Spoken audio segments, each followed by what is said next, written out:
morning, everyone. Welcome to the Stock Market Morning Prep video for Tuesday, June 30th. Last day of the month, last day of the quarter. I would expect some window dressing, mutual fund inflows come in. Now, that could be absorbed by some major selling, obviously, like we had yesterday. Worst day of the year of 2015. Greece, again, in the headlines, last-ditch effort for a deal. Futures are up about 14, 15 and a half handles on that news. Again, the news algorithms are really pushing the markets one way or the other. So really need to be careful, guys. If you are not good with extreme volatility, step aside, let the volatility subside, and then jump back into the markets if you're new to the business. Anyway, let's move on. We have a lot of developments here. We are coming into a holiday week. As you know, Friday we are off. The U.S. Markets are closed for the July 4th Independence Day. So I am still looking for some sort of a holiday reversal and some strength now going into that so-called seasonal strength for 2 or 3 weeks in July. And then I'm looking for another dip lower, another move higher into September, October, and then, of course, that correction I'm looking for. Now, obviously, things do change. We do have some weakness, obviously, the last few days. And yesterday, a lot of the charts have been damaged. There's a lot of damage on a lot of these big charts that we've been watching. Now, well, actually, let's get right into it. The S&P cash, I showed this chart, this head and shoulders pattern to you when we were right about here, somewhere in this area. And I said if we break this neckline of 2070, which was what I pointed out, be careful with that 2070, we could go into at least a push lower to the 2025, and that's where that target is, 2025-ish, give or take. Now, we had a very large candle yesterday. Has it triggered? It did, but you know what? I want to see a couple more days below 2070 before we actually say that this bearish pattern has triggered, and now we're starting to go short here. Okay. It's a big candle. We usually get a reversal back up, maybe 38 or 50% of this candle. So somewhere around 2080 would need to hold, 2085. If we really absorb this whole candle move, then I think we're going to be headed back to the upside. Remember, we are looking into some seasonal strength here for just about 3 weeks till about July 17th, starting right about now. So just want you to be aware of that if you're looking to continue to short the market. All right, just use caution if you are looking to short. Again, anything could happen, guys, with the Greece headlines. Unfortunately, that's the way we are trading at the moment. So let's move on. Take a look at the XLI. Remember, I also showed this to you. We had a head and shoulders pattern on the 60-minute chart. These are the industrials. Makes up about 30% of the S&P 500. We did break that neckline, I believe it was on Monday.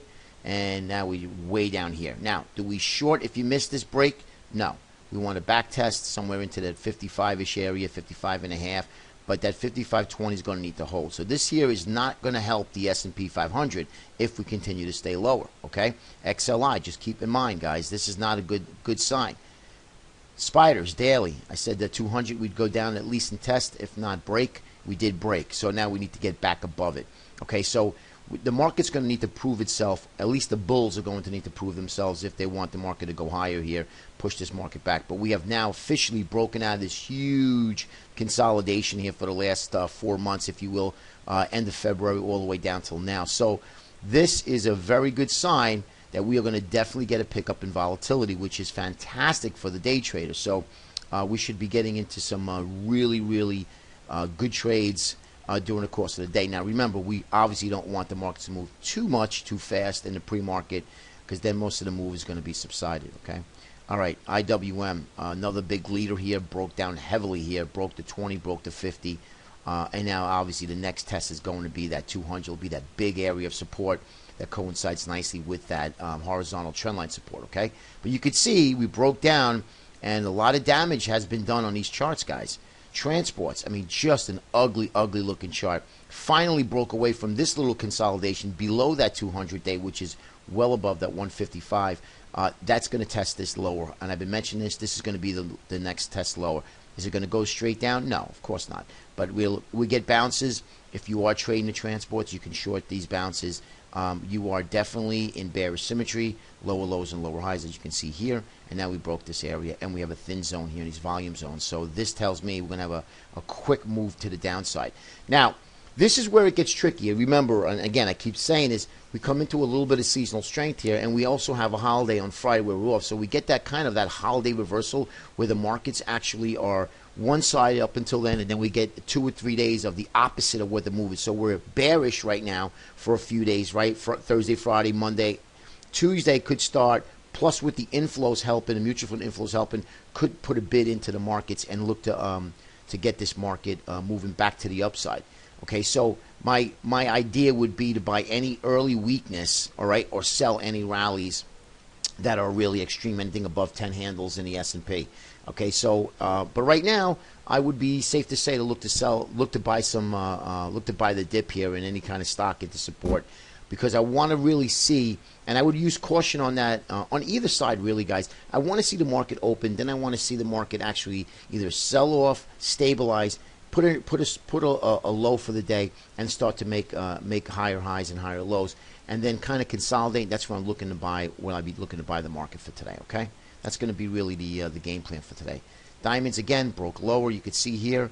So really ugly, broke that 200. It's going to need to get back above that 200. So we have the diamonds and transports finally kind of in sync. Remember, transports and you got the Dow theory with the Dow Jones and the transportation sector. So now that is breaking down and helping the Dow break down along with it.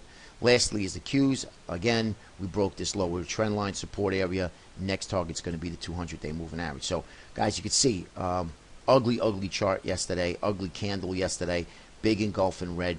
If we only capture about 24% of this area here, like we only catch a little bit of it, and we don't get most of this candle back today, I think the markets are really, really in trouble. And remember, with the Greece headlines, that seasonal weakness, that seasonal strength, for the next 2 or 3 weeks can actually go away.